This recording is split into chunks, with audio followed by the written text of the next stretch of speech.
All right, recording started. Well, thanks everybody. I know that tonight's a busy night since Taylor Swift has a football game, but I appreciate everyone showing up anyway. Joseph's going to lead us in our discussion tonight, but before we do that, I just want to do my normal shtick at the start here, that we are, for the hopefully the foreseeable future, we're going to use the Sunday night calls to open up the opportunity for other teams, students, and mentors to host a conversation. So either you can pick a topic and be in charge of keeping the conversation rolling on that topic, or if you are presenting something at Jumpstart perhaps, or at a different conference, and you want a chance to practice in a nice safe place and get some good feedback, you can pick a night and you can give a presentation. We've only had one person give a presentation so far. That's Isaac, who's on the call tonight. He gave a CAD presentation last spring, and I think it's the highest viewed video of all the Sunday night calls.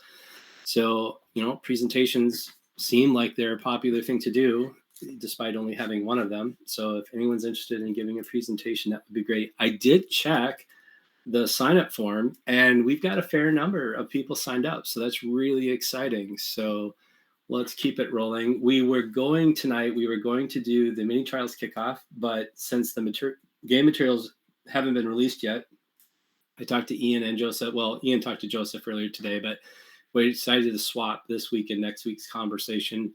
It looks like it's a good thing that we did. So next week, we'll talk about basically a mini trials kickoff. Ian, do you want to kind of give us a 30-second what to expect next week?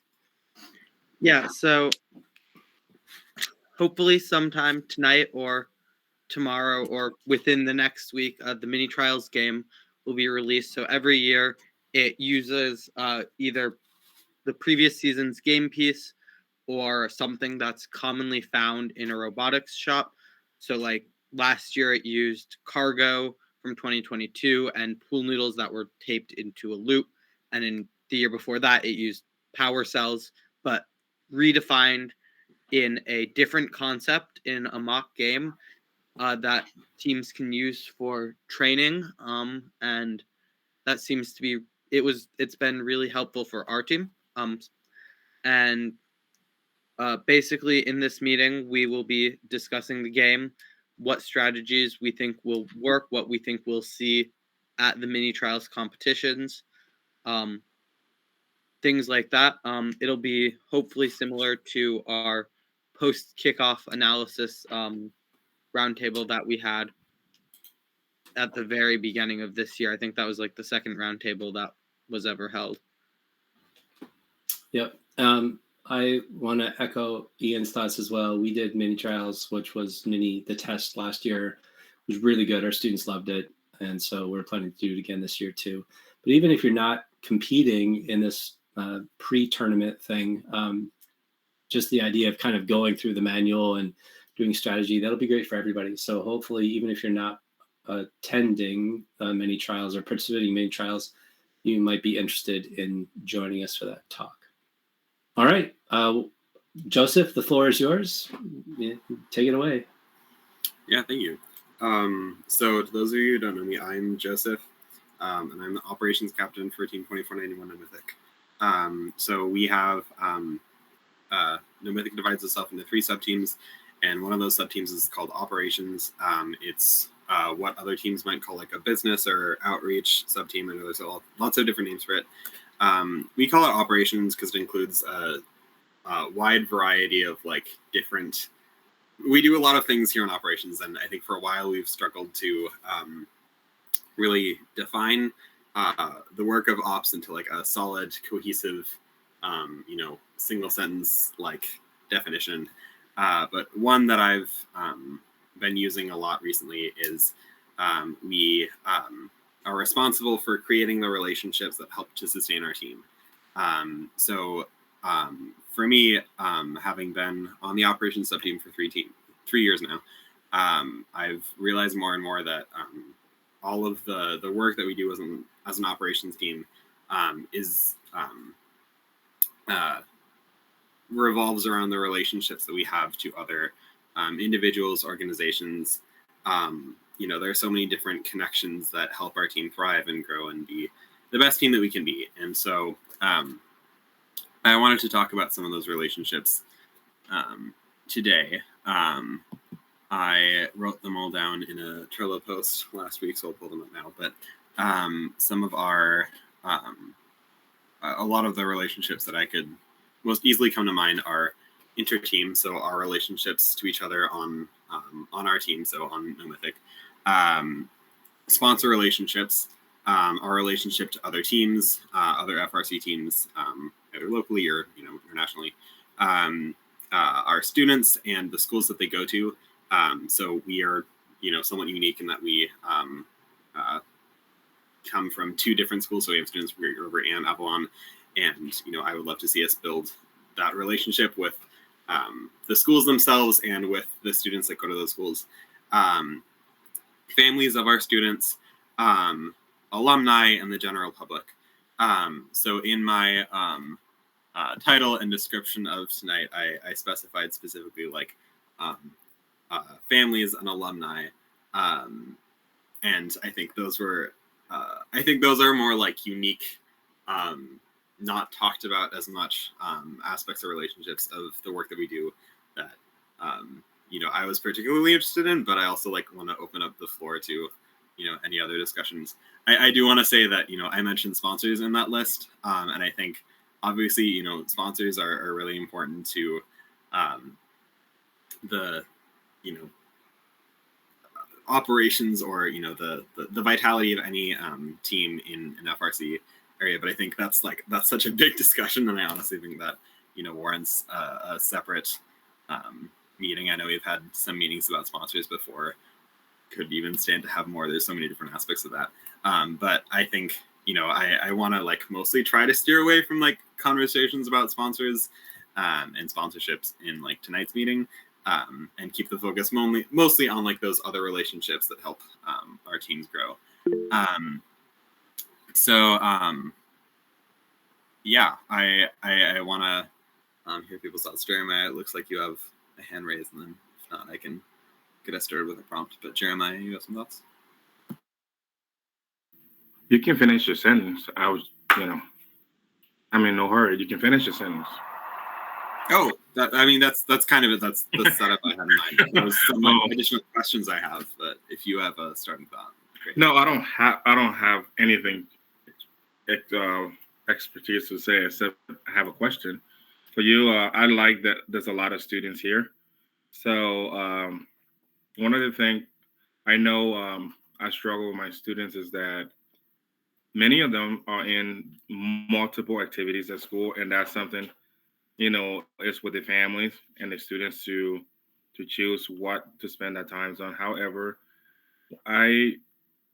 one of my goals with the team this year is how to cultivate the way they interact with each other during if we're experiencing success or not, and how to be a better team team culture, because I think Scott probably witnessed some things one of our events last year, and there was one point I had to remove one of my kids, and it's kind of you take 30 minutes breather, go anywhere else in the in the event center, and just take some time away from the pet.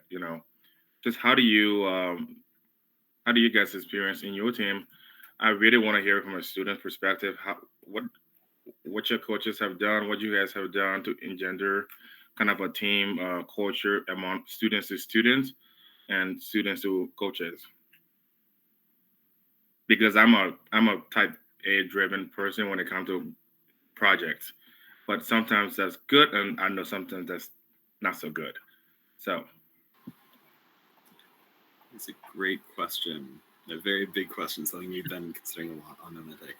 I don't know. I can open the floor to other thoughts, but I have my own thoughts. I know, for us, we've talked a lot about humor is a thing that we've talked a lot about on No Mythic. There's when you have a team full of adolescents, having fun, we're not going to say that, you can't joke, or, humor isn't allowed, because it's going to happen, and it's, part of what makes people coming back. But there is a way to go about it. For a lot of people, humor can be a indicator of a certain culture on a team. And when you have, when there's a lot of like jokes, or when there's a certain type of humor that rubs people the wrong way, or, can be offensive, or can make people feel uncomfortable, people often feel uncomfortable on the team. A lot of times that's indicative of like the makeup of a team.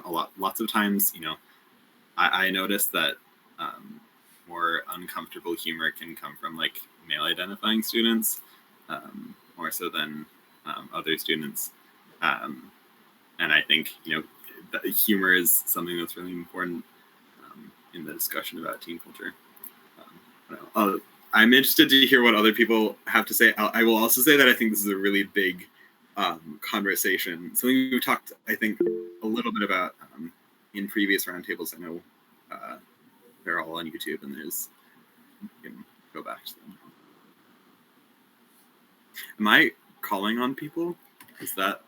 You don't have to. I raised my hand, and I'll go first. I just wanted to almost like visually remind myself that I had something to say. Jeremiah, in terms of competition, something that I find really helpful and successful on KnightKrawler is we have a lot of setting expectations that happens before we go. So that starts on the family level. We have a travel meeting that's required. One, we talk about, financials and like MSHSL stuff, but also just like, what is the structure of the competition going to look like? Like, let's create a plan so that everybody understands, where we're going, what we're doing, what this looks like. We talk about gracious professionalism a lot, especially when it comes to being in hotels and respecting venues and other guests. That's super important. And then post-event, we also have a process called pluses, deltas, and kudos. So pluses are, we get together as a big group and we talk about, okay, pluses are things that we thought went really well. We want to continue doing those, whether that's, wow, our pit crew was like really on point. They were getting stuff fixed, or, it's chaperones saying, all of my kids were super well behaved and we got places on time. Like, that's amazing. Let's keep doing that. Deltas are things that we want to improve or change, whether that's like, we tried to pre-buy lunches this year and then we lost the tickets, or students didn't understand. So like, we need to improve that. Or if there's behavior things that we notice, we can talk about that as a whole group. And then I really like the process of kudos, where students and mentors specifically shout out other people for things that they see.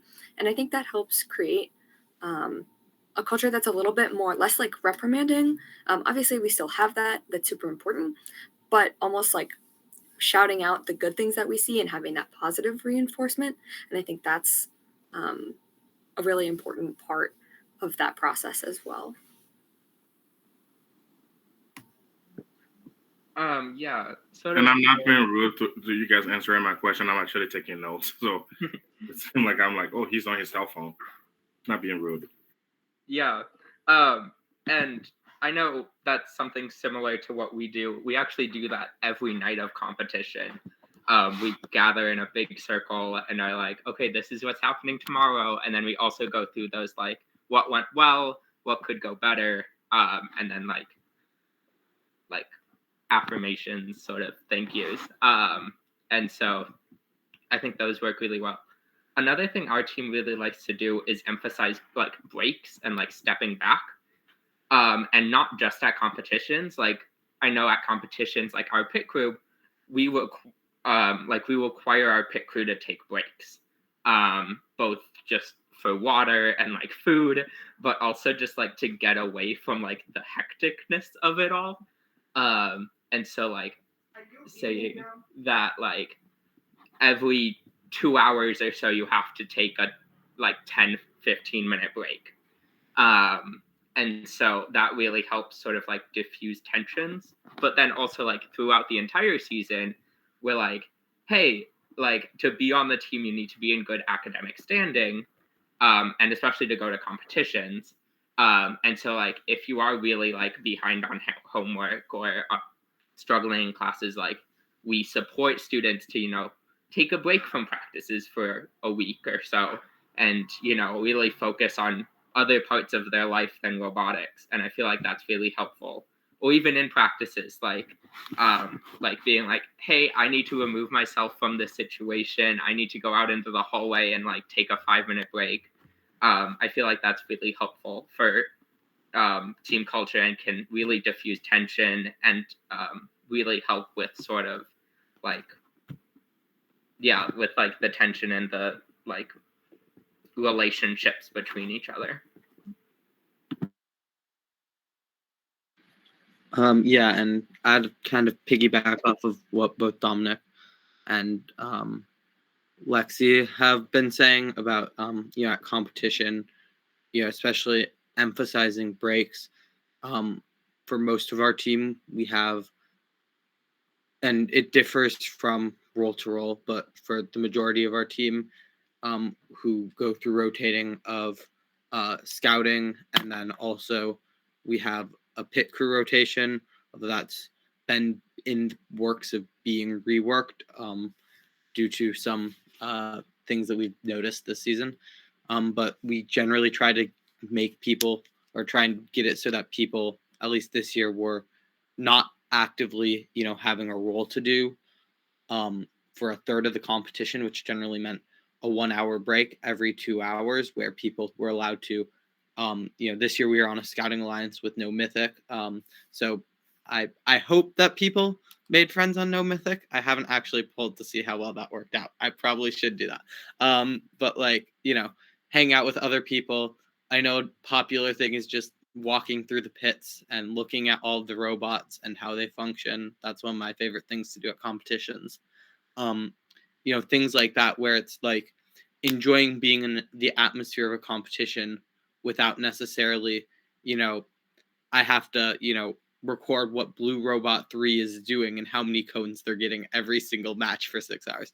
And then another thing that I've tried to start implementing this year is a lot of times at competitions, there are roles where people can feel like they're being undervalued or not necessarily recognized by the team, for the hard work they're doing. I think, for example, scouting is definitely one of them. And there were a few other positions we had where, we kind of had identified that from previous seasons and talking to other teams. And something that I tried to do this year was that every night when we were, because when I was leading our, closing discussion of how the day went, all of those things, what I'd try to do is I'd shout out 3 students basically who were, doing a lot of work without necessarily receiving the recognition for that work. So, for example, we have a role who stays in the pits, who basically compiles all of our stays in the stands and compiles all of our scouting information and all of that on matches into a notebook. It's actually on my floor in my room right now, which is kind of showing the disorganization, but she would write down basically detailed information on every single match we had, and almost no one on the team, besides obviously Drive Team that was getting that notebook, ran down from the stands before every single strategy meeting. No one on the team really knew that was happening until, that first night where we talked about how there were a lot of matches where we were able to make tactical decisions like, when do we want to balance? Are we going to have to double balance or triple balance? Should we be filling from the right or the left? Where, that wouldn't have been able to happen without having, someone do that. And so, for roles like that where people are like, oh, this is just busy work, it kind of shows, no, here's the outcomes of all of the scouting people are doing. Here's the outcome of all of this work, and it's helping us win.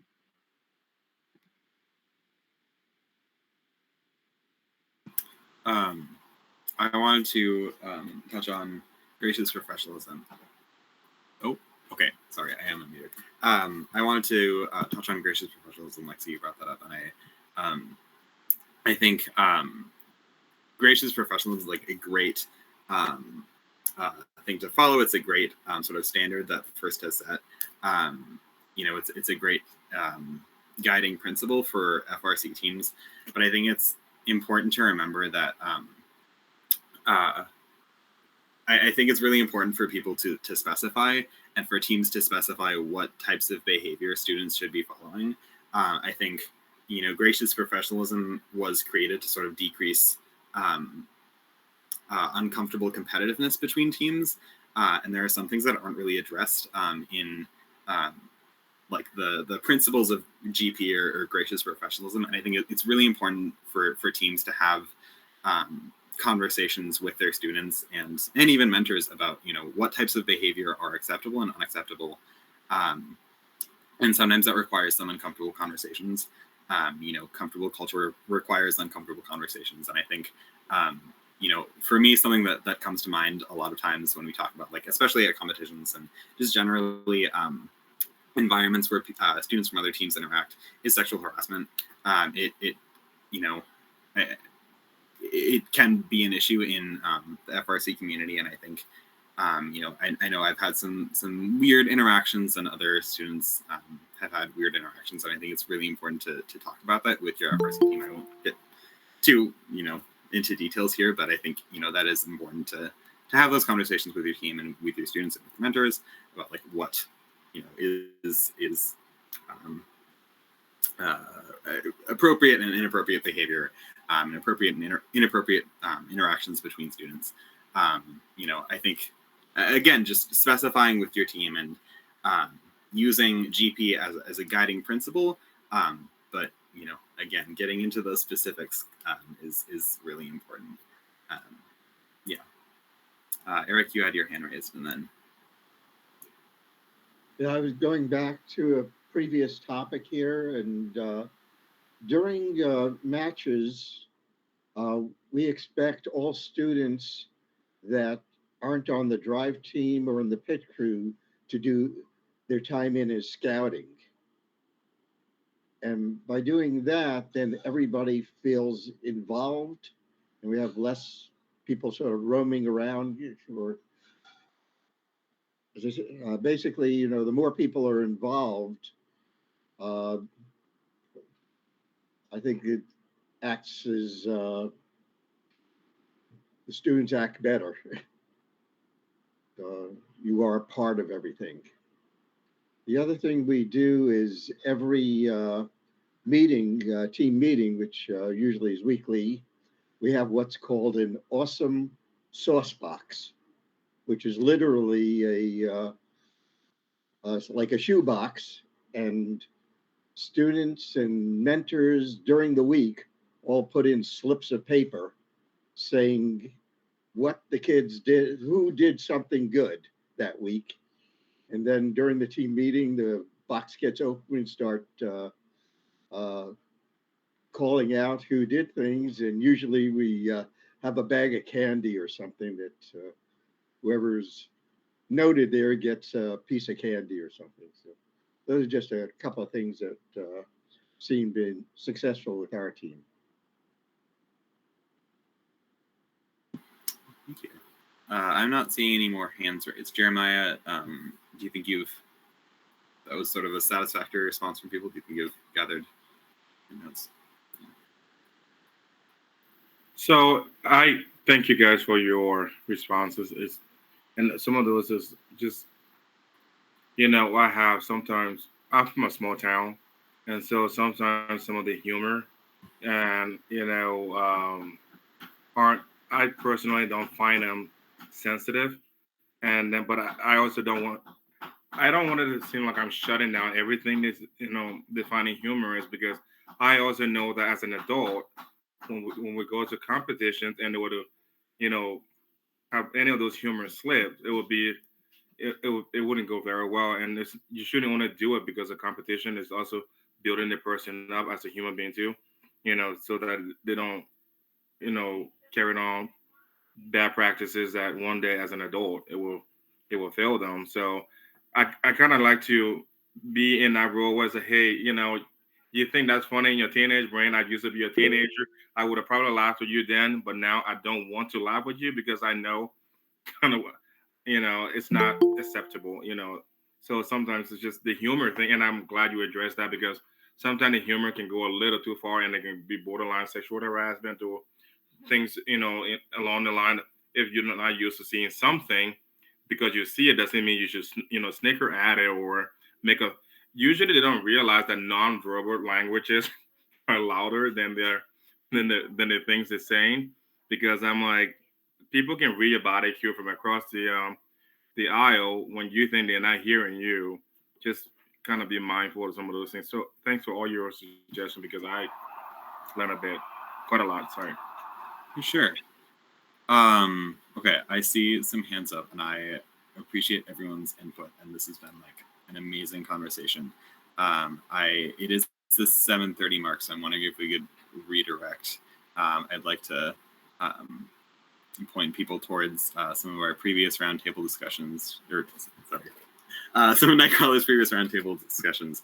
We've talked about culture in the past, and it sounds like maybe people are interested in having that conversation again, and so might be worth it to add it to the list if anyone wants to host that conversation. But yeah, I want to briefly redirect us towards the initial setup of today's meeting, and I guess it might be helpful to sort of get us going with a little bit of a prompt. So I talk about alumni and parent relations, and I think I talked about relationships being vital to our functioning as a team, and so I want to talk a little bit about like what the role of different relationships are. So obviously, like sponsors provide us money, our schools provide us students, but I think when I talk about like parents and alumni, like some people might be confused as to like, well, like yeah, they're cool, but like what do they do for our team? And I think for us, for Nomadic, we're sort of unique in that we have we ask different things of different people, and I'm sure every team is has similar, like you ask different things of the different people that your team is connected to, and so for us, we have somewhat of a unique relationship with the families that we're connected to, where we provide dinner every night or every practice for our students. We have practices going from 4:30 to 8:30. Which means that we have to provide our students with dinner. And the way we do that is we ask the families of students to host, I believe it's 2 dinners over the course of the entire year. And they have to bring food in, ideally, pay for it, though I'm sure we could provide scholarships for that. And then host dinner, have, set things up. And it can be sort of a big ask for some of our families, and so we want to make sure that we have an established relationship with our families, so that like we're not just interacting with them one time a year to ask them to give us food. And I think the same can be said for a lot of relationships. I think like we ask a lot of the people that like surround us on our robotics team, and I think like for me, like I've been operations captain for 2 years now, and I've been a big part in the foundation and connection with these, like the vitality of these relationships. But like something that was just pointed out to me last year by like a new mentor on our team was like, well, like, what are you doing to give back to these people? How are you, how are we as a team, making sure that we are establishing a quality connection with these people and not just asking them once a year for money or food or some other type of, support. And that's really what I wanted to talk about today. And so I guess I have sort of, some questions just to start things off of like how, what do you ask of like the relationships, the different people surrounding your team, the organizations that your team is connected to? What do you ask of them, and how do you build a relationship? How do you build and cultivate and grow those relationships so that you're not, just asking them for money once a year? That's something that we're really looking to improve on in Mythic. So that's what I wanted to talk about tonight.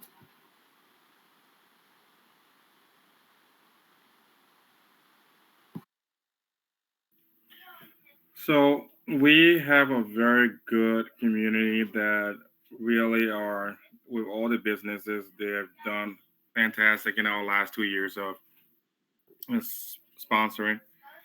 Some of the businesses went from like giving $50 our first year to giving $500 our second year. So it's kind of one of those relationships that you're like, oh, and some of the gift came with notes of appreciation, saying, look, it was really good that you guys are doing this in our neck of the wood, and so forth and so forth. And so this year we did we're gonna be doing like monthly newsletters and send out to those sponsors, and that's something that I also picked up from other teams that they've done that, and I'm like, oh, why not? What can we do that?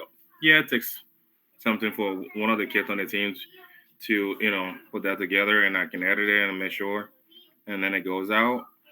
This summer, when we decided we're gonna try attempting doing a STEM camp, one of the things my principal asked, well, what are you gonna charge people? And I'm like, we're not charging anyone anything. Just knowing that our family just saying, hey, for you being part of the community, we had 34 kids in our STEM camp. We were only going for 24, but the principal had a sign up list still on after 24 was passing.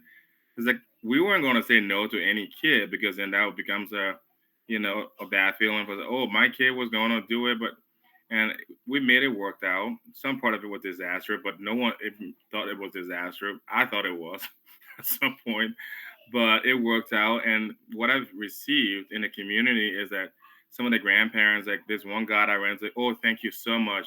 These other programs, they have the older kids, but you guys included our youngest grandkid, and he's still talking about that. And, just that's another way I think, I thought STEM Camp was a really good initiative, and that's something we plan on continuing because, I mean, if it is good and it's working out, even though in the background it looked disastrous, just keep playing the show.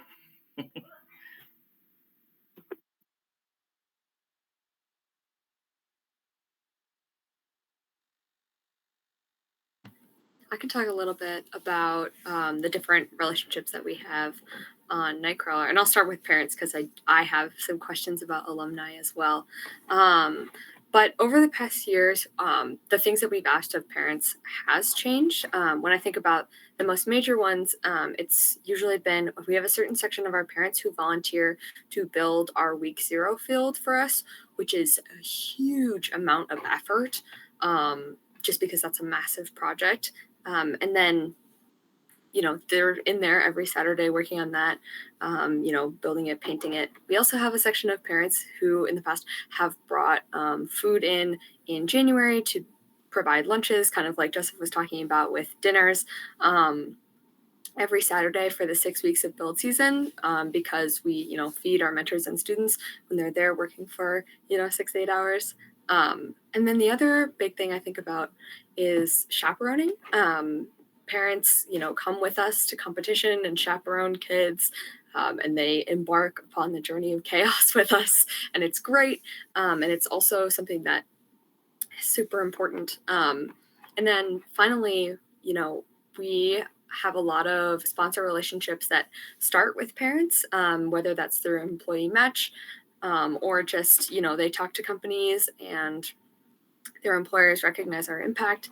And I think for us, the biggest part on giving back to that is showing the impact of robotics and KnightKrawler on their students, and like all that their students are learning, and inviting them to our reveal night and our end of year banquet, and really celebrating like you are as much a part of the accomplishments that we have had, as your student is, as the mentors are, just because we wouldn't be able to do it without you.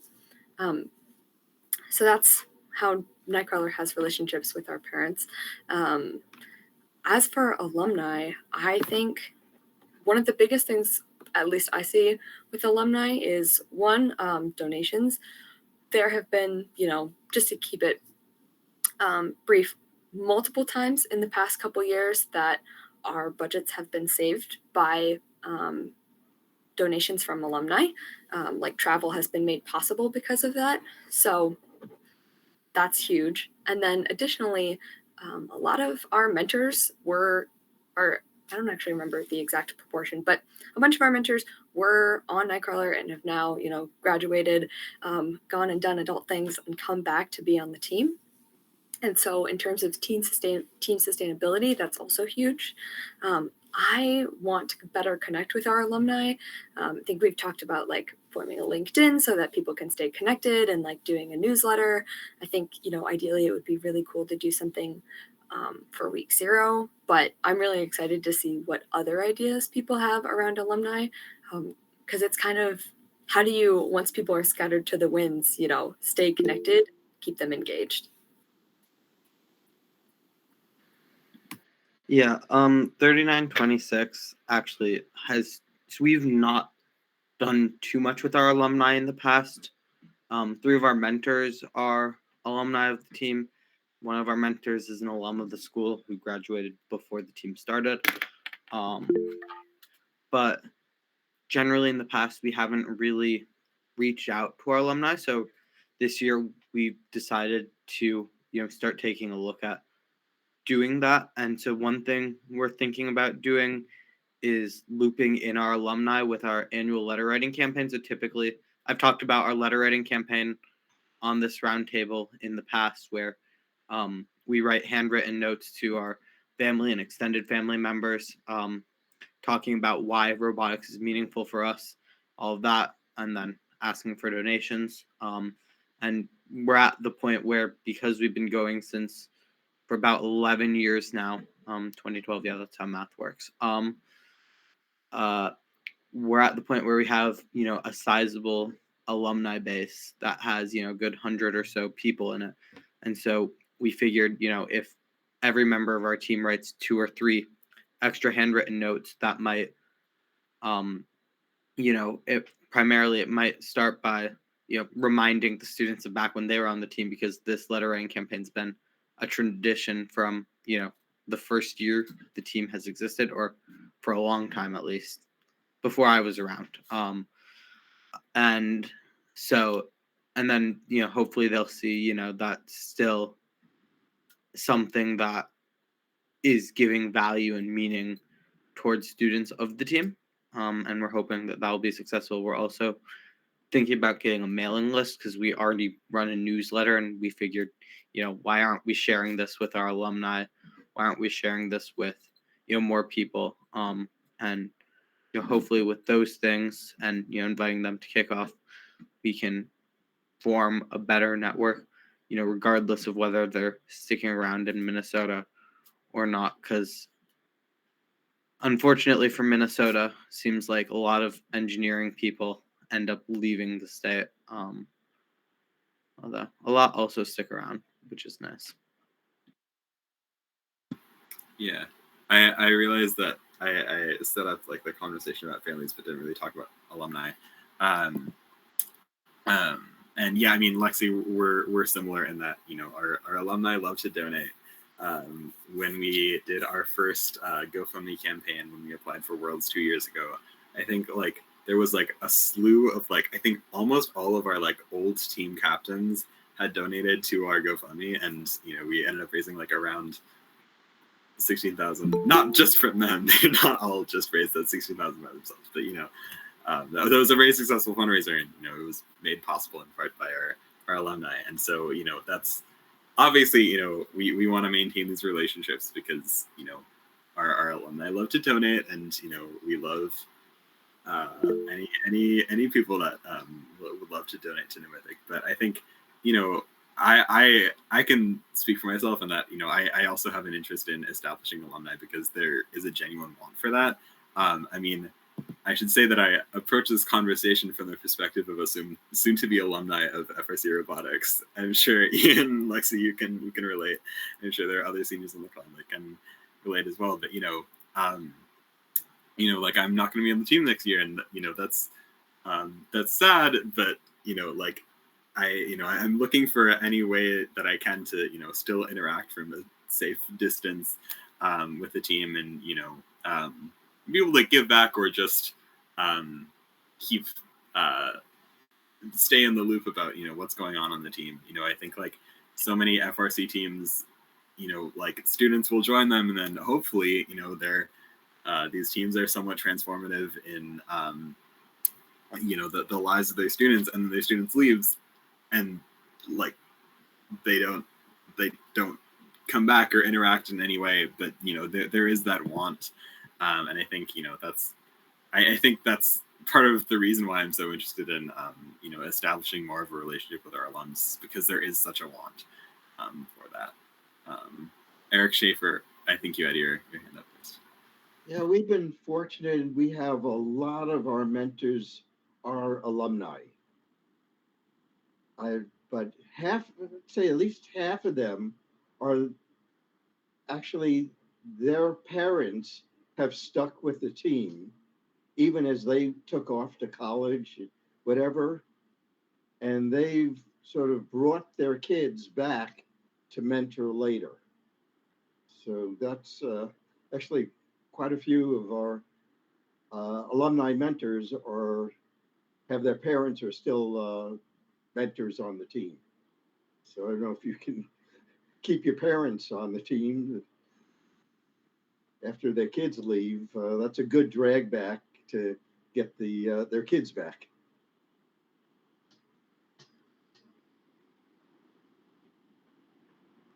If anybody else has had that luck.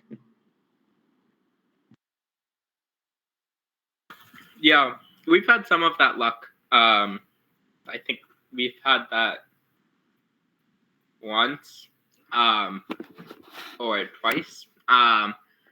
One issue I guess we're having is getting emails for alumni, because while alumni are on the team, they use their school email, and then we never really get their personal email when they graduate, because by the time they graduate, they're no longer checking Slack for communication and whatnot. And so I would be interested in hearing about how other teams sort of get that other form of communication to alumni. Yeah, our alumni are encouraged to stay on our Slack channel. That way, they stay interacting with the team. So, as I said, I think that's done a lot, because then they haven't really left the team, even though for a year they're not allowed to come back anyway. But they are still encouraged to share or be in contact with the team on our Slack channel. That's really Yeah. interesting. Oh, you go, Ian. No, you can go. Okay, I was gonna say that's really interesting, Eric, because we kind of have an opposite policy on KnightKrawler, where once it's the fall after you graduate, our newly made alumni are removed from our Slack. Obviously, we still encourage them to follow us on social media and whatnot. And I think to Dominic's point of like, how do we stay connected? I think that's our idea with LinkedIn, is the fact that we can like reach out to people and be like, hey, we know you were on the team, like we have old rosters and stuff. Like, would you like to stay connected with us? And that way it can kind of help people rediscover their network and stay connected in that way. And I think the advantage is, you're more inviting rather than just like hoping that people reach out and send you their email or something like that. Our Slack policy, I mean, obviously that's been around a lot longer than I have. If Scott feels necessary to comment on that, he can. I think it's mostly in the same way that we don't have people can't come back to be mentors for 4 years. I think it's just a continuation of that mostly. But that's really interesting. Have a 1 year that you're not allowed to come back. But that means they're still have a lot connection with their team. After a year, they can come back as a mentor. So, Eric, I have a follow-up question to your comments on Slack. It sounds like you've seen a lot of benefits to keeping students connected, even after they go off to college. Have you seen any things that any pitfalls to that? We've had one student that was giving poor advice to as a mentor, it's you on a sort of the edge or line as to what you can say to your team to try and tell them what to do. But then you might have a student come back and say, well, I'm so connected with you that they'll follow his advice rather than the mentor's advice. So that has happened once. And I was trying to figure that out. So yeah, that is a drawback. But as I said, they are not allowed to mentor for a year. But after that year, we've had a lot of students become mentors again. And I think most categorically, it's their parents are still with the team. So we have a lot of our student mentors from college are actually joining their parents who didn't leave when they left. Yeah, and so jumping in about Slack usage, 3926 is similar to Talon in that most people either leave the Slack or just not super active, and our alumni aren't really active in our Slack. But for example, at competitions, like they'll be watching from home and then they'll be cheering us along. So like for example, during our finals run at Northern Lights, it was super cool to see all of our alumni be like, way to go, and then like, drive team, keep hydrated, and encouraging messages like that. And it was just like super cool to see all of these alumni keeping engaged and like celebrating the team's success, like winning our first team attribute award since 2014, all of those things. It was just super cool to see everyone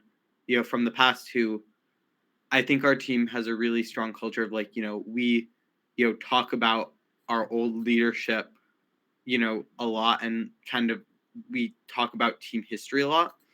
And so it's really cool to see almost in some ways, these people that, you hear about a lot, like, Brennan Boyle, who started the team and was like super integral to like getting the team off the ground, and like, other people, and then, seeing them participate. Actually, I don't think he is still in the Slack. But other people, in that vein, who are still in the Slack and just like commenting on the team's success. And then one thing we do to help keep in touch. This is what I was going to jump in with on being able to maintain relationships with our alumni. At least we have contact information, them all, is that one of our mentors, so she collects the email addresses. She's been doing this for a while now, of all of our alumni, and then every June she includes all of the recently graduated alumni in like basically a reunion party. I have heard that it's really fun and goes super late at night. I'm excited that I will be invited to one next summer, but also dreading the fact that that means that I will no longer be on the team, and also terrified that that's in like just 9 months.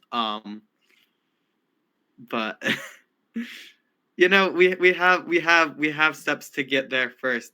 We still have 30 days before our first college deadlines. Yeah, we don't talk about that. We don't talk about that. Yeah, so this is what's been going through my head today.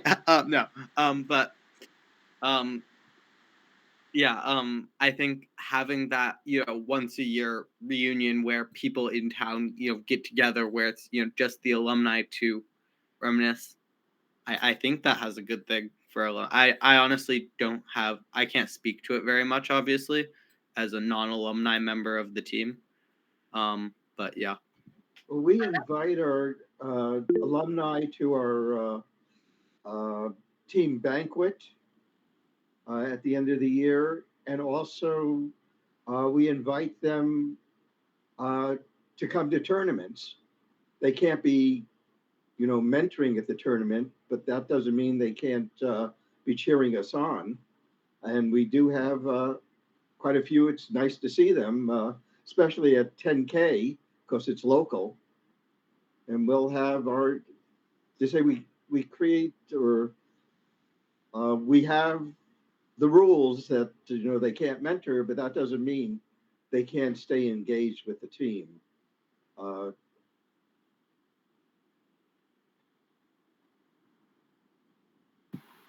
Yeah, Ian, I love the idea of a alumni party or a team reunion. I think that's something that we've floated the idea around on Mythic. It's just a matter of, as Dominic said, contacts for our alumni.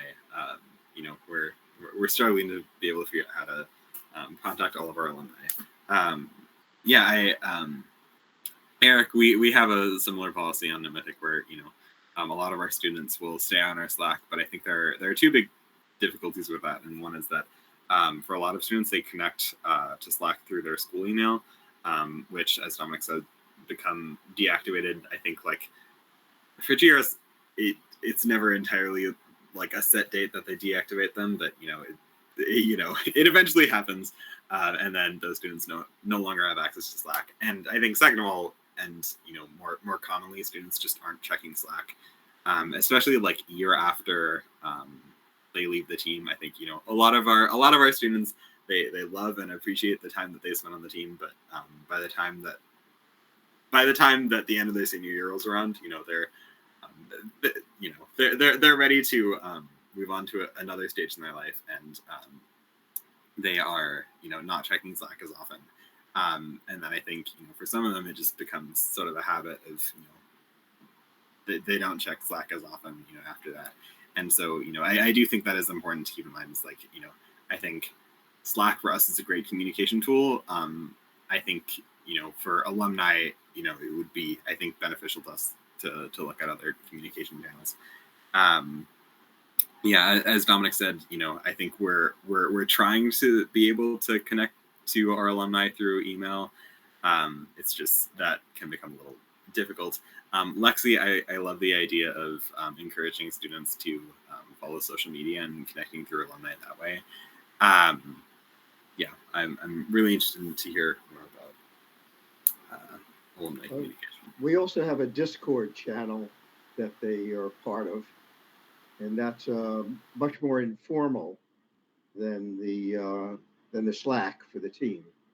So I think I see more connections still there as well.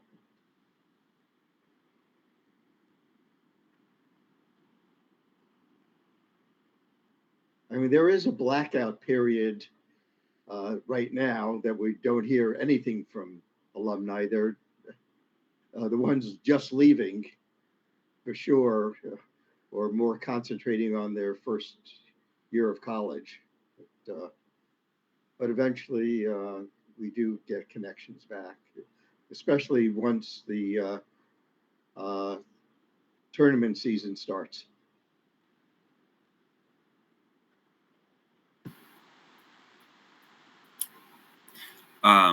I want to return to parents and families for a little bit because I remember something that our team does. So we have a couple mentors on the team who are like, they're a part of the team, but they're like more like helpers than they are like mentors.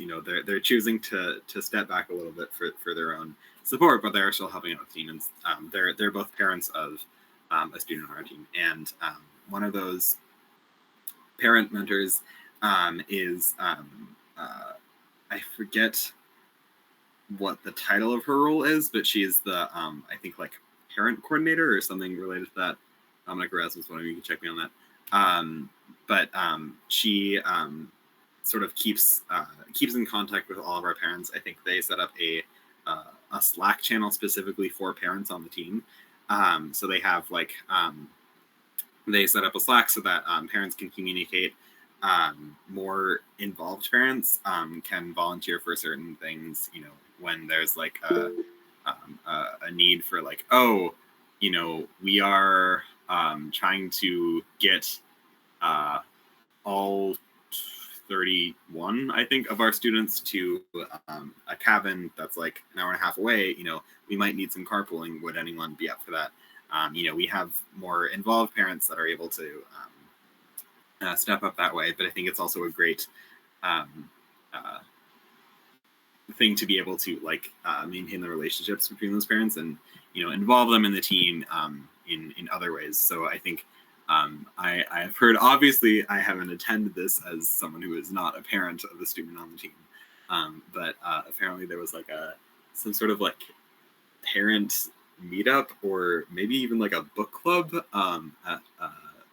after I think load in for our Minneapolis competition or something like that, where parents could meet with each other and with some mentors on the team, and just sort of be in community with each other. I'm sure they were talking about my child is on the team and away from us for so long, and I think that was a great sort of opportunity for some of our parents and students on our team to be able to get involved with the team a little bit more and to be a little bit more in the loop, because I think that's really important to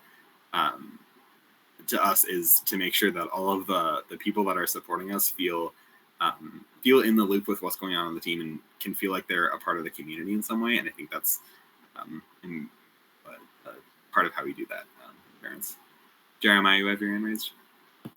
Yeah, sounds like a great. I like the whole parent discussion you guys got going on.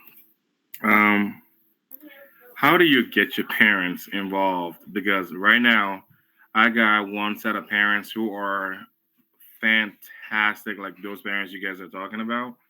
And I don't want those two people to burn out, because I have the rest of my other parents more of expecting but not putting in. I feel like in my community with the parents that when the kids are playing the holy grail sports, they're super involved with those, with the other stuff. But when it's robotics, it's like, oh yeah, that thing they go to, when the other thing is not happening, kind of. So how do you? I want to change that sentiment, and I've been working hard to change that sentiment in my school. And so, how do you get the parents to be as super involved as you guys are describing? Because that's really great to hear that some of you got those parents, stepping up and doing those things that they are doing on your teams. That's awesome. And I'm just trying to see, how did you start that in your school? At least. Sorry, Scott, you. Jeremiah, my piece of advice, I grew up in a small town very similar to where you're at right now, and I can guess sort of how the community works in that small town based on my experience. You have to build practice field elements. Ask your parents to build them. Send an email out to all the parents.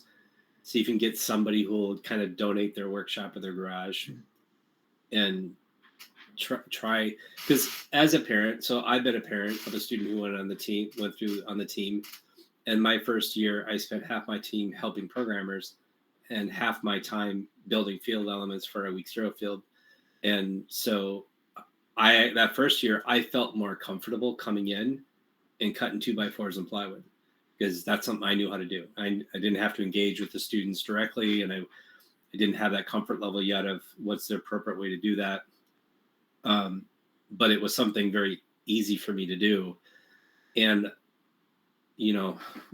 this may sound weird, but you're kind of going to get the right parents because they want to do hands-on work, and and they're builders, and some of those might become mentors because they have that tactile or spatial awareness or something like that too.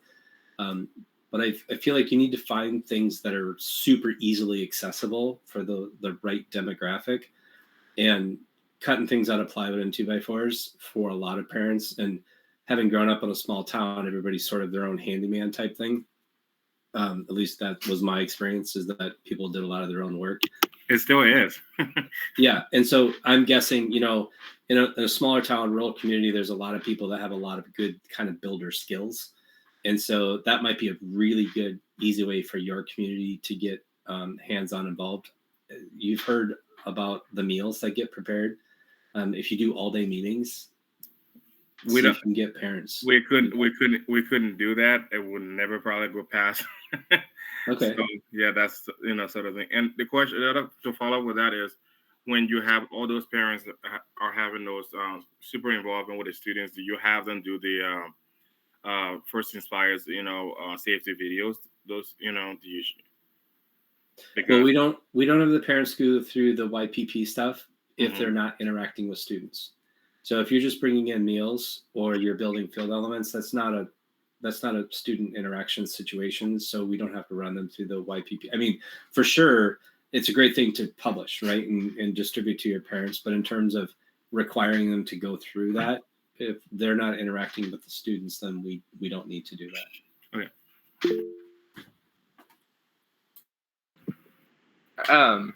I think one way that you could do meals that is not like where everyone has to do it is like for the big events like kickoff. You can have a super engaged parent.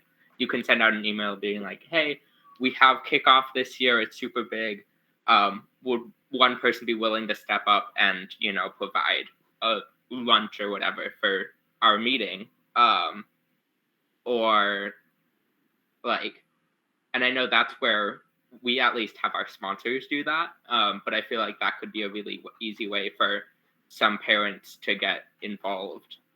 And then you don't have to worry about maintaining that sort of momentum of getting meals every week or so. Just because it's like a one-off event.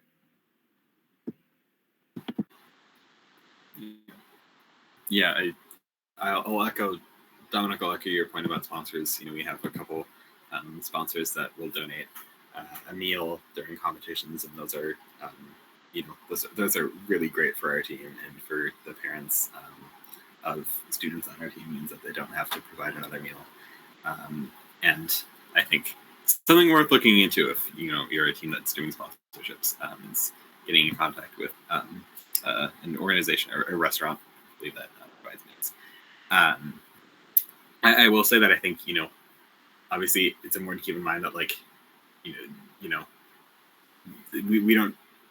we're aware that like different parents and different families are gonna interact with the team differently and are gonna have different levels of involvement. I do think that something that Lexi, you brought this up earlier, but just I think making it clear to families the impact that your team has on its students, both, and we had a presentation, an open house last year when we qualified for Worlds, where we invited families to come and we told them a little bit about that impact, about the impact that this team has on their students. But I think it's so much more effective when that comes from the students themselves, when parents can see that like, oh yeah, this team genuinely has an impact on our students. And I when I'm like thinking about this now, I don't know if we if we talk about that enough, like as a team, if we encourage our students to really have those conversations with their parents. I mean, obviously, the relationship between a student and their parent is sometimes complicated, and that's nothing we can control. But I think, it might be worth encouraging our students to talk to their parents about, oh yeah, like, I legitimately enjoy my time on the team, and these are the way that it's impacted me. I also think like a common frustration for parents of students in FRC teams is that like their students like put so much energy into their robotics team and then don't have as much emotional availability like at home. And I think again, that's nothing we can control on an FRC team, but I think I would be interested in us sort of addressing that and talking about that as a team with like, again, like Dominic said, set limits and boundaries for yourself, and notice when you're giving so much to the team that you're not putting as much into other areas of your life, and that we don't talk about enough as adolescents, or think about is home life and family relationships, and that's important too. I think that's something that again, you know, a very limited control over the relationship that students have with their families, but I think can be very helpful in setting up those relationships between a team and the families. David? Oh, sorry. Oh, Lexi, I think you had your hand up first. Yeah, David actually had his raised first, so I want you to make your point, David. Well, as we were talking about parent involvement and meals and stuff like that, one of the issues at our school is about half of the student population qualifies for free and reduced lunch. So we have, you know, a lot of families that come from very diverse socioeconomic backgrounds. So when we do a meal, we usually do them on Saturdays for our all-day practice. We will break down the meal, and we will say, "Hey, can you bring a 2 pound bag of cheese? Can you bring, you know, a jar of taco sauce? Can you bring some hamburger to make tacos? Can somebody get the Doritos to make the walking tacos?" So it's more work on our mentor parts, but we understand that it's a way for our families to get involved and only have to spend, you know, $4 or $5 to help provide a meal. So if we get all of our families to do a little bit, they all get a little bit of buy-in for everything. And then the same when we take our traveling regional, we will send out a sign up genius to all of our parents, saying, "Hey, can you pick up a box of Rice Krispie bars? Can you get some fruit snacks? Can you get some of this? Can you get some of that?" And some of our better off parents will pick up more of the stuff on the list. And, you know, but it gives every family a chance to do something to support the team, even though it's just a bag of cheese. It's a huge contribution for them to the team. So everybody feels involved and everybody has a buy-in to the team. Yeah, I think that's a really great point, David. And yeah, absolutely. When we do our lunches on Saturdays, it's like, you know, if your family's volunteering that week, like bring a crock pot of something, and like definitely you're not doing the whole table, because that would be a lot, especially like given the size of our team and the amount of people that we're feeding. The other thing I want to just talk about is on the communication end. There's a lot of, especially with it being a robotics team, and like I come from a family where, like, you know, maybe we aren't so handy or like with the tools or everything, but making it really accessible, even on the volunteering side, to be like, hey, we just need somebody this week to like pick up the robot from the school and bring it to an elementary school, because we're doing a demo. Or if you can just sit with kids at the farmer's market and, you know, they'll do all the talking, but like just be there to supervise. Making that really clear and accessible also helps a lot. And we do, you know, for us, we communicate with parents through email as well, through like a weekly update. And so I'll send out that and I'll be like, you know, this is parents, these are your line item to do's, whether that's like registration or, you know, getting something checked off for travel, or if it's just like, hey, we really need this thing on the team right now. Like, I'm going to try and share that with you all. But the communicating and the making things, you know, impactful and easy is also, yeah, super important.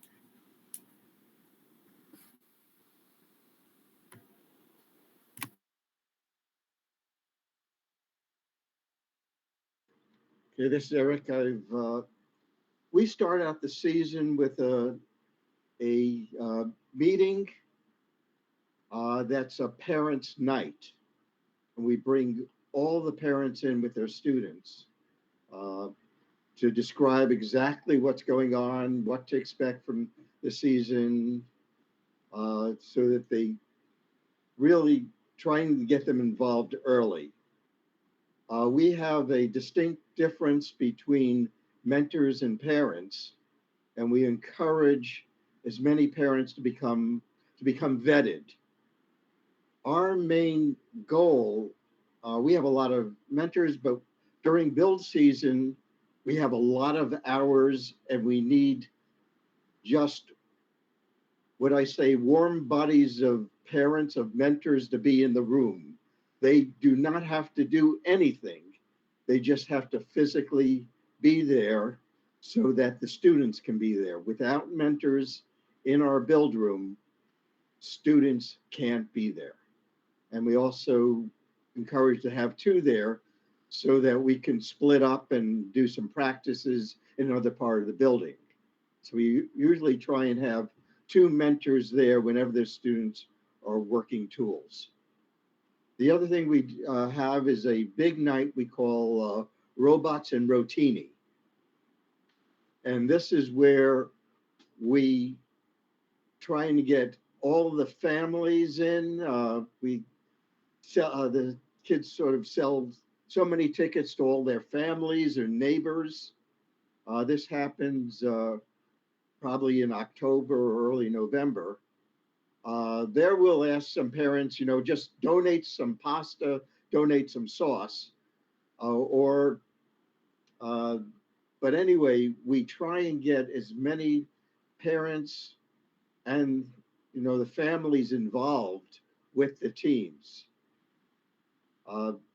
Then on when we have the breakout night or the morning that day, we'll have a pancake breakfast, and we'll ask parents, can you flip some pancakes, just to get involved, or can you clean up or do something, mix some orange juice kind of thing.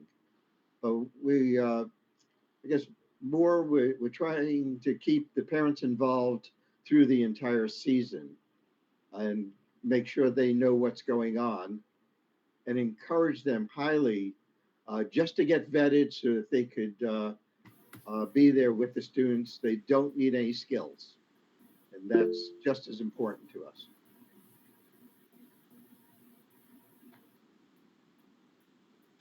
I have a question that's related to everything that is a lot of things that have been said tonight, but really isn't on topic, and that's about Slack. It seems to me that Slack has sort of become the way robotics teams communicate. There's an FRC Slack for Minnesota teams.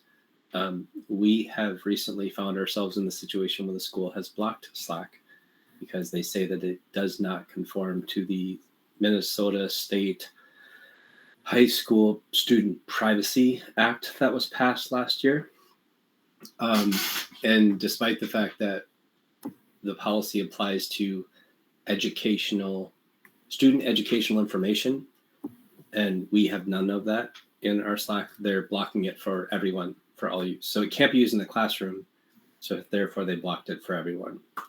So that makes it kind of tricky for us, for students who might be, our meetings are late in the evening, but if they stay after school, then they won't get any messages on Slack before the meeting. If there's an announcement of, hey, it's going to snow, we're not going to have a meeting, or we're going to meet in this room instead of this room because there's a wrestling tournament or something. And I'm concerned that our primary communication system has been blocked. I don't have a problem with it being blocked during the school day because students should be focusing on school. But the fact that it's not available at all in the school, even during activity time, concerns me. And I'm not aware of any alternative that even would meet the state high school or the High School Student Privacy Act. In fact, nothing Google meets that unless you connect through a student email address where they can lock you out of things. But if you connect with either anonymously or with a personal email account, nothing YouTube, nothing Google, nothing, anything is going to comply with that standard. So I'm struggling. Joseph? I know Jason isn't here, but I know the Technocrats are somewhat unique in that they actually use GChat. So they set up a GChat system. Is that possible for KnightKrawler? We're trying. We're trying. The challenge there is that you have to be in the domain. And so that leaves out our mentors who are kind of part-time mentors. It leaves out our parents who aren't part of the Team 2052 account. We are very close. We think we're very close to letting, the school has said, oh, the team2052.com domain and the moundsviewschools.org domain, we will allow those two to coexist in GChat. The connectivity still hasn't kind of been worked out. We're confident we can solve that technical problem. But it still leaves out of the loop anybody who's not a a full-time mentor or student. And there's not that many of them, but there still are some that are left behind. I haven't looked into it at all, and I'm not even sure if this functionality is something that exists, but I know there's a lot of like Gmail and Google like add-ins you can put into Slack. So I don't know if it would be possible, like if you send out like important updates to both email and then it automatically also pushes the important update to Slack. Because I know for 3926 right now, while our school does not ban Slack, we're dealing with a similar issue with our new members, because the way our new members kind of filter in, it's like they kind of filter in staggered, because some new members have fall sports, or some new members, all of those other things that causes people to show up later in the season. So we get like 1 or 2 new students a day, but we've had a bunch of students who came to our interest meeting and then they gave us their emails. And so for the students who aren't yet in the Slack, because we don't generally get them in the Slack until like their second meeting or so, because we want to make sure that that they want to be on the team, because sometimes people go to one meeting and they're like, robotics isn't for me, and that's totally cool.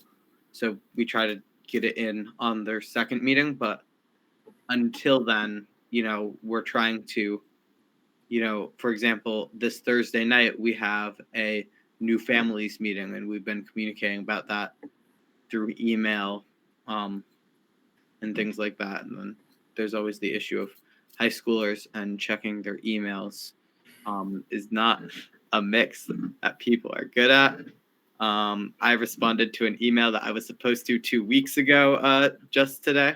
So I'm equally bad about this. No, you're not the only one. I check my email once every 3 days, but I see Slack every 30 minutes probably. It's just it's Slack- unfortunate that Slack seems to have been the perfect solution for our team, and it sounds like for many teams. And now it's not an option because you're not allowed to use it for in the classroom, but they've blocked it for everyone now. Yeah, and I think our emails are, I know our email contacts cannot be school. We request they're not school emails. So that might be part of Slack too, is that I'm not positive, it might not be tied to school emails. We make sure that we stay outside of that. Yeah, that if for us it doesn't matter. The app and the website, they won't even connect. It's totally blocked. I know one thing outside, and I don't know if there's another application that can kind of do this, because I know that 3926's issue with emails, and I think a lot of people's issues with emails is it feels like really formal, in a way where, like, if I'm writing an email, I spend 30 minutes thinking of what I'm writing, then I'll have someone look over it to make sure that it looks good, and then I'll send it. And like, maybe it's just a bunch of teenagers are terrible at writing emails, because we need like a class in school about how to write. But I feel like there's probably a general feeling amongst people, because when we've tried to communicate by email, we've had those struggles versus Slack, where it's like kind of more just like in a way where it's like more casual, short lines of text. Yeah, and well, you're never going to get a consensus. You're never going to make a decision over email in an hour or even a day. Anyway, all right. Well, I was just curious to know if anyone else had either experienced this problem or had said, "Oh yeah, we avoided that whole problem by doing this instead, and it works better." But that's fine. I was just curious. Yeah, I know one thing that happened last year with our team was somehow we use Google Groups to make sure that our confidential data for like about students is being protected in like our drive, and making sure that like only mentors have access to that data. And somehow like things were being funky with like, because we have both Great River domain emails and Avalon domain emails. Somehow they didn't like that, and I think it was that students couldn't join Google groups outside of their domain. And so one thing that we looked into was getting like a no mythic domain. And we didn't really pursue it that much, but that could be a possible solution with sort of to both connect to alumni. If everyone gets a team email, that team email gets to continue, and then also sort of getting around school policies. But I don't particularly know how much work that would be, or whether it would actually solve that issue.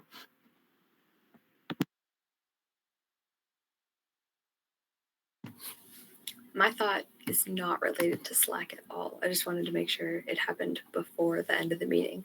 So if anybody else has things that they want to say about Slack, I will wait. Okay. If not, this was something that I forgot to talk about with parent engagement, but has been really successful, is inviting parents. Obviously, if they can come to like a regional, whether that's 10K or something like that, that's amazing. But that's all the way in, February, April, March. So something that we love to emphasize is coming to our preseason competitions. Usually they're closer, they're one day, like just show up for like an hour or two. You definitely don't have to be there.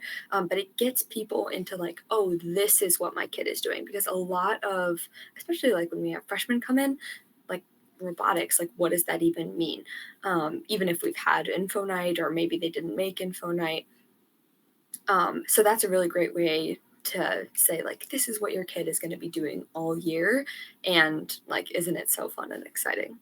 So that's just another tip on that.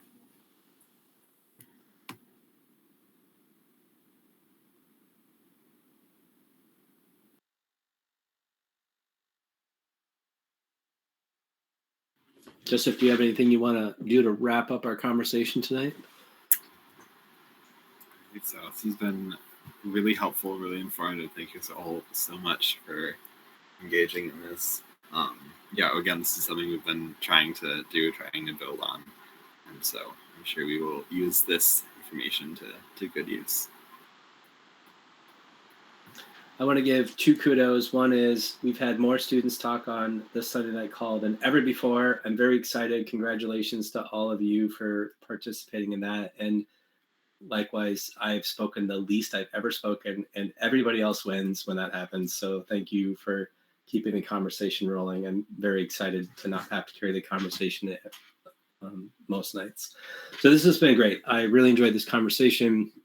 Thank you, Joseph, for suggesting it and leading us tonight. That was awesome. And still, I just checked my email. Still no mini trials. So I was told 9 p.m.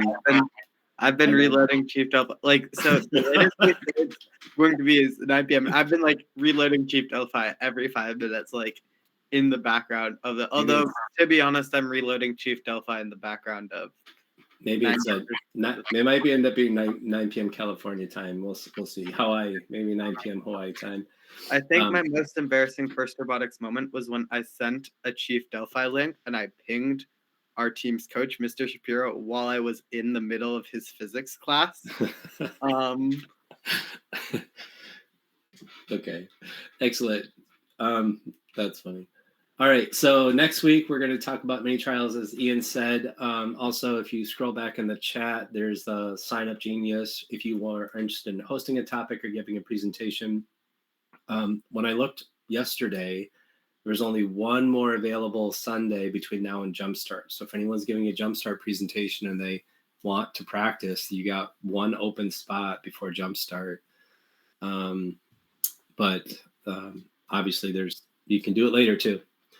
But it's also on the weekly email. So if you're a part of the weekly email list, a reminder for the Sunday Night Calls, there's also a place there that you can sign up to get to the Sign Up Genius if you want to host a conversation.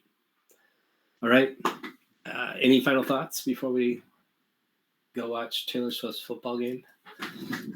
Hearing some need for potentially a FRC senior support group. It's possibly a action item from today's meeting.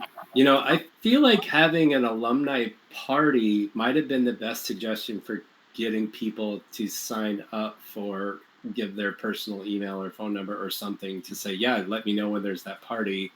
And then you kind of hit them up with, hey, by the way, come help build a field and run a concession stand and do all that stuff too. And something that could be kind of cool is an FRC graduation. I don't know.